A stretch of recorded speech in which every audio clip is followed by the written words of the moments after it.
Today we're going to be talking about the misconceptions of Ramadan and fasting. As we all know, fasting is the fourth pillar of Islam, and as Muslims we're all supposed to fast this month each year. So first of all, let's take a look at some of the misconceptions that people have about Ramadan. Firstly, is Ramadan really about abstaining from food and drinks only? This is a common misconception that people have, which is in fact wrong. The purpose of Ramadan is to attain taqwa. It is a month in which we should all increase in our ibadah and get closer to Allah.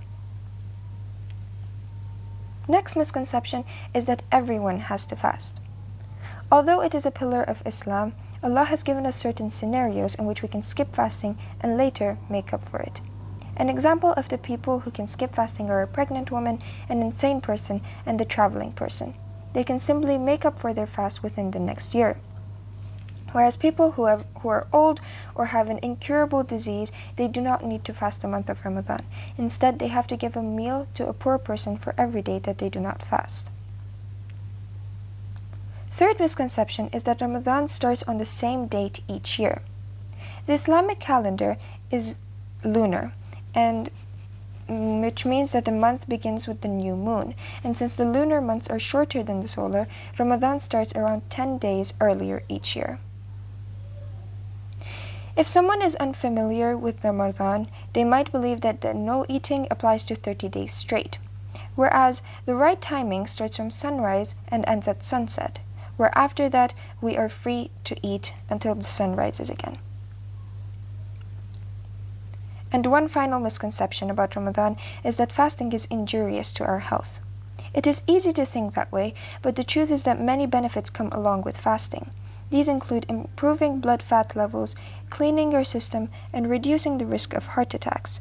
And these days, scientists have found many more benefits to fasting, and so people engage in intermittent fasting for weight loss and a better diet.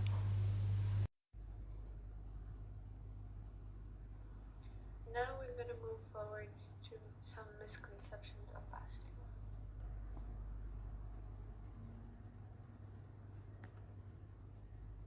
Some people believe that your fast won't be valid if you forgot to say your intention the night before. Well, that's just one of the misconceptions. Your fast will still be valid. It's not necessary to recite the whole intention formally. As long as you have the intention to fast the next day, your fast will still be valid.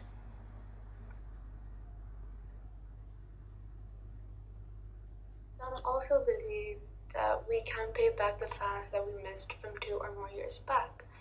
But in reality, if you have missed fast from 2 or 3 or even 5 years back, you can and must repay the missed fast. But at the same time, you should also pay fidya with the amount depending on the number of days you have missed.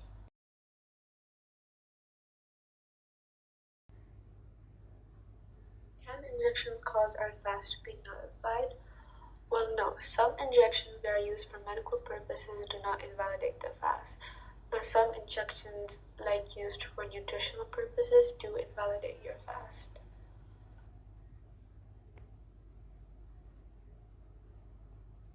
Does physical contact with your spouse break your fast? Well, no, unless it leads to something more sexual.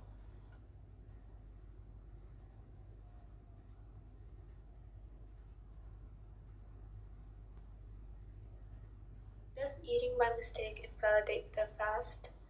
No, if you completely and genuinely forgot that you were fasting and you eat something by mistake, your fast is still considered valid, but as long as you stop as soon as you realize.